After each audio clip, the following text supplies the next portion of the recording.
All right, let's just dive right into this explainer. So, when you hear the word shaman, or maybe the ancient Chinese term wu, what immediately pops into your head? Do you picture, I don't know, some mystical wizard? Maybe a primitive magician dancing around a fire in some kind of superstitious trance? Well, today we're going to completely dismantle that modern stigma. We are embarking on a really cool paradigm-shifting journey into the source material to discover how this ancient concept absolutely wasn't just magic. It was actually the very foundation of Chinese civilization, philosophy, and modern holistic medicine.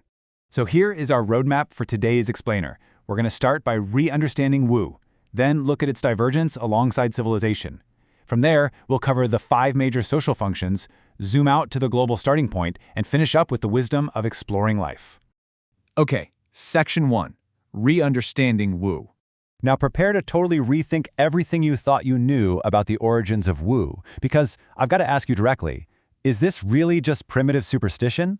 You know, it's so easy for us, sitting here with all our modern tech, to look back at our ancestors and just assume they were making up magical stories because, well, they didn't have science. But diving into the source text reveals that this is a massive misunderstanding of history. The ancient definition of Wu is actually fascinating. If you look at some of the ancient interpretations of the character itself, it shows a person standing there with their arms outstretched. They're acting as a literal bridge between the sky above and the ground below. They were the communicators between heaven and earth. So these figures weren't wizards, right? They were the earliest observers of nature.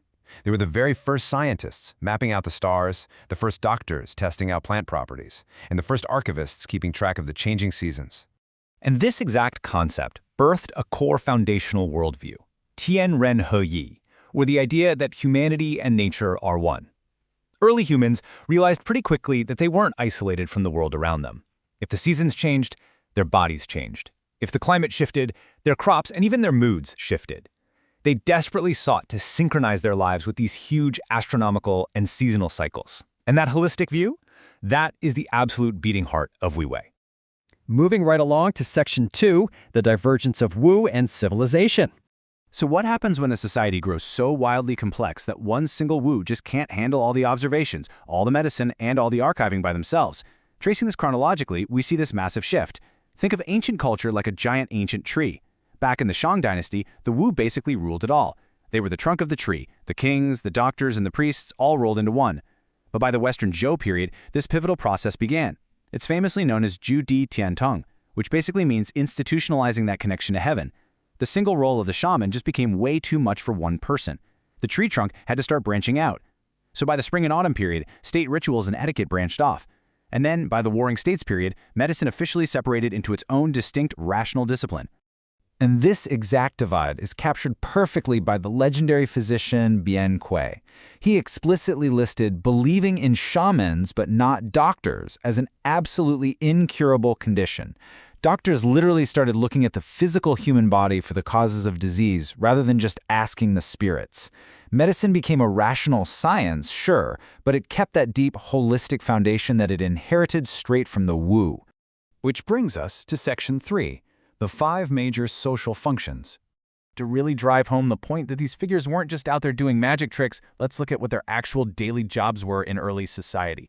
They basically handled 5 absolutely critical roles. First, medical. They used early herbal remedies and physical therapies to heal people. Second, decision-making. Through divination, they helped their tribes navigate terrifying uncertainties like, when to go to war or when to plant crops. Third, order. The rituals created social cohesion and kept the tribe unified. Fourth, knowledge. They were basically walking libraries, archiving history and astronomy. And fifth, emotion. They provided profound psychological support in a world that was just filled with disease and natural disasters.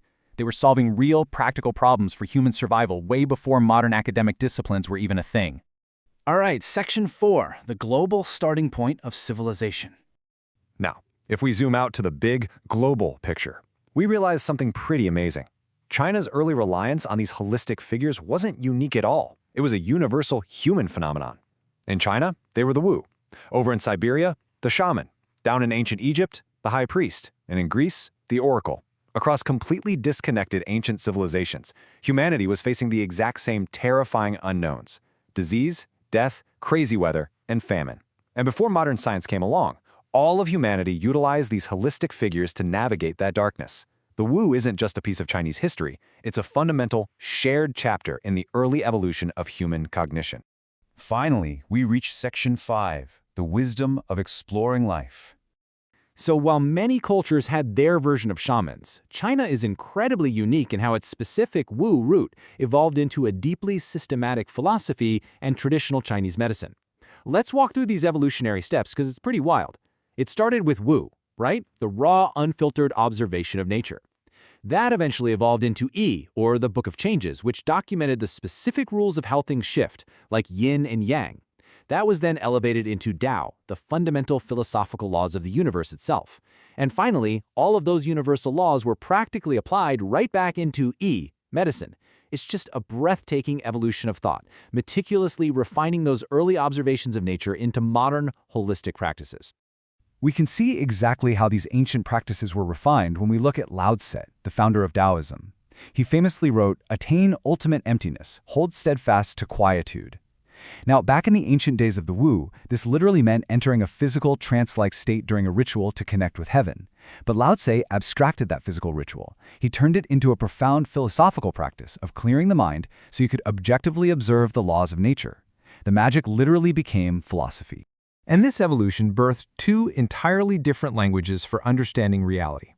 On one hand, you have Shu, which represents numbers and math. This is the analytical approach, breaking the world down into measurable, isolated parts. This, of course, gave us modern science.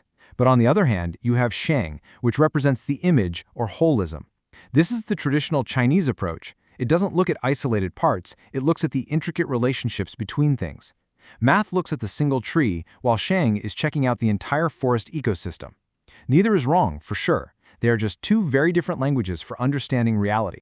Ultimately, this whole journey anchors right back to traditional Chinese medicine, which is essentially the surviving legacy of that original Wu worldview. It doesn't just treat an isolated disease using numbers. It treats the human body as an integrated mirror of the natural world.